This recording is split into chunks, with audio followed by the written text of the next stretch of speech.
আসসালামু আলাইকুম। রহমতের ৭ টা রোজা চলে গেল। আল্লাহ পাক আমাদের সকলের উপর রহমত দান করুন। আরো একটা রামাদানের ব্লগ নিয়ে হাজির হয়ে গেলাম আপনাদের মাঝে। আমি আজকে আমার রান্নাঘরটা রমজানের উপলক্ষে গুছিয়েছিলাম। তার জন্য রান্নাবান্না করতে দেরি হয়ে গিয়েছে। আর সেই দেরি হওয়ার কারণে বেশ কিছু রান্না আমার বাকি ছিল, করতে পারি নাই। যাই হোক, যতটুকু আমি রান্না করেছি, ইফতারের জন্য তৈরি করেছি, আপনাদের সাথে আজ শেয়ার করব।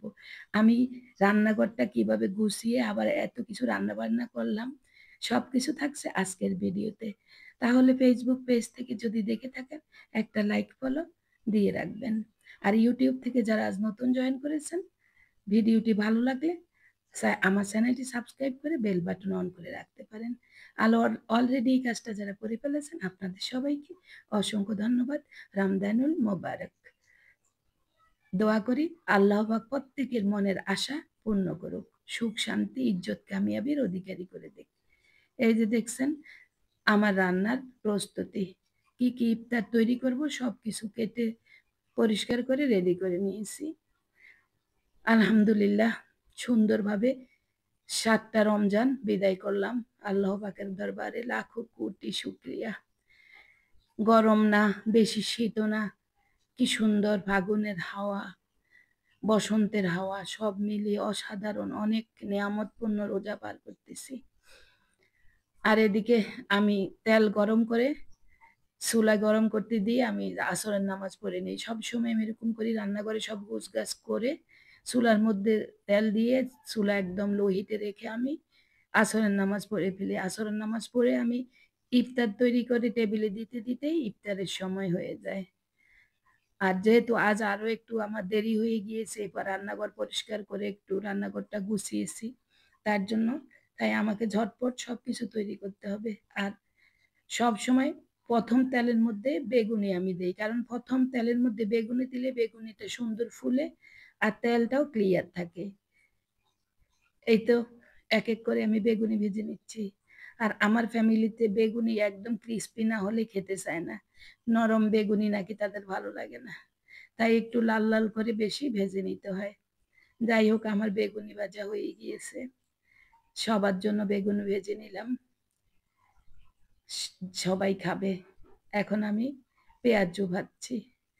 আর এখানে একটা টেকনিক আমি শিখেছি যারা হোটেল ব্যবসা করে তাদের কাছ থেকে। যেমনটা আমরা আগে যতটা পেঁয়াজু দেওয়া যেত ততটা পেঁয়াজু দিতাম, এর বেশি দিতাম না। কারণ ভাবতাম যে পেঁয়াজু গায়ে লেগে গেলে ভেঙে যাবে। ২-৩ বারে পেঁয়াজু ভাজতে হতো। আর এই যে দেখেন ২-৩ বারে পেঁয়াজু একবারে ভেজে ফেলেছি। এর টেকনিক হচ্ছে গরম তেলের মধ্যে এক করে পেঁয়াজুগুলো দিয়ে রাখতে হবে এবং নিচের সাইডটা যখন একদম লাল হয়ে যাবে তখন আস্তে উল্টিয়ে দিলে এক কড়াইতেই অনেকগুলো পেঁয়াজু ভাজা যায়। এদিকে পেঁয়াজু ভাজা শেষ, আমি চিকেন ফ্রাই দিয়ে দিলাম। আর রমজান মাস এবাদতের মাস, আমলের মাস। তাই কাজ যত হালকা করার চেষ্টা করি, কোনো প্রকারে হালকা হয় না। জানি না রমজানেও কেমন জানি কাজের চাপ বেশি থাকে। ওই যে ইফতারের জন্য একসাথে অনেকগুলো আইটেম তৈরি করতে হয়। তারপরেও চেষ্টা করি নামাজ, কোরআন তেলাওয়াত, জিকির আজকার এগুলো একটু ঠিক রাখতে। এদিকে চিকেন ফ্রাই গুলো আমার ভাজা হয়ে গিয়েছে। আর আমি চিকেন ফ্রাই গুলো একটু বড় করে নিয়েছি, যেহেতু রোজা রেখে খাবে। যেন শরীরের যেই ঘাটতিটা সারাদিনের হয় সেটা যেন পূর্ণ হয়। তাই চিকেন ফ্রাই গুলো একটু বড় করেছি যাতে একটা চিকেন ফ্রাই খেলেই একজনের হয়। আর এই যে এদিকে আমি আলুর চপ ভেজে নিচ্ছি। আর আমি সবসময় ৩ দিনের আলুর চপ বানিয়ে নরমাল ফ্রিজে রেখে দিই, ৩ থেকে ৪ দিনের। এতে আমার কাজের অনেকটা সহজ হয়। কারণ আলুর চপ বানাতে অনেক সময় লাগে। আর আমার বাসার সবার সবচেয়ে বেশি পছন্দের খাবারই হচ্ছে এই আলুর চপ। এই ডিম আলুর চপ না হলে তো ইফতারি হয় না সবার। তাই আমার এই কাজটা আগে থেকেই রেডি করে রাখতে হয়।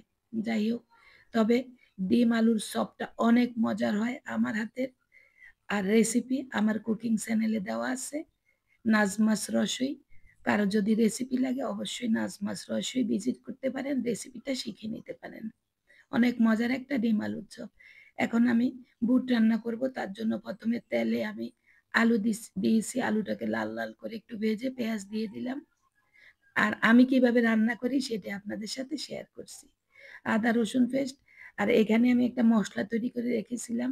ওই যে বলেছি কাজ সহজ করার জন্য সব মসলা একত্রে করে একটা পেস্ট তৈরি করে রেখেছিলাম আদা রসুনের সাথে। ওখান থেকে আমি ১ টেবিল চামচের মতো মসলা দিয়ে দিলাম। ভালোভাবে কষিয়ে দিয়ে দিলাম বুট। এই তো বুটটাকেও ভালোভাবে মসলার মধ্যে ভেজে নিব। বুটটা আগে আমি প্রেশার কুকারে ভালোভাবে নরম করে সিদ্ধ করে নিয়েছি। দিলাম টমেটো, কাঁচামরিচ। আমি কিন্তু বুটের মধ্যে টমেটো দেই। খেতে না অনেক ভালো লাগে বুটের মধ্যে টমেটো দিলে। একটু ঝোল, ঝোল থাকে, সফট হয়, খেতে ভালো লাগে মাখা, মাখা। এখন আরো একটু সিদ্ধ করার জন্য আমি দিয়ে দিলাম পানি। আর পানি দেওয়ার পর ঢাকা দিয়ে আমি রান্না করলাম। আর আলুটাকে একটু ভেঙে দিব। বুটের আলু যদি একটু ভেঙে দেওয়া যায় ছনা বুটের, তাহলে ছনা বুটটা খেতে না খুব মজা হয়। আপনারা কে কেমনভাবে রান্না করেন জানি না। এখন দিয়ে দিলাম হোমমেড গরম মসলা পাউডার, যেটা আমি বানিয়ে সংরক্ষণ করে রাখি ১ বছরের জন্য। আর দিয়ে দিলাম ধনিয়া পাতা। এই তো আমার বুট রান্না কিন্তু হয়েই গিয়েছে। আরো কিছুক্ষণ ঢাকা দিয়ে রেখে দিলাম। বাস, বুট রান্না শেষ। এদিকে আজান হয়ে যাচ্ছে, হয়ে যাচ্ছে। আমি কিন্তু দৌড় আর দৌড়, দৌড় আর দৌড়। সবাই টেবিলে এসে বসে গিয়েছে। সবকিছু টেবিলে আগে দিয়ে দিয়েছি। এখন বুটটা দিলাম। এই যে টেবিল সাজানো হয়ে গিয়েছে। আজান দিতে এখনো হয়তো ২-৩ মিনিট বাকি আছে। আর আমিও ইফতার করব। আপনাদের কাছ থেকে বিদায় নিব। আল্লাহ হাফেজ। আসসালামু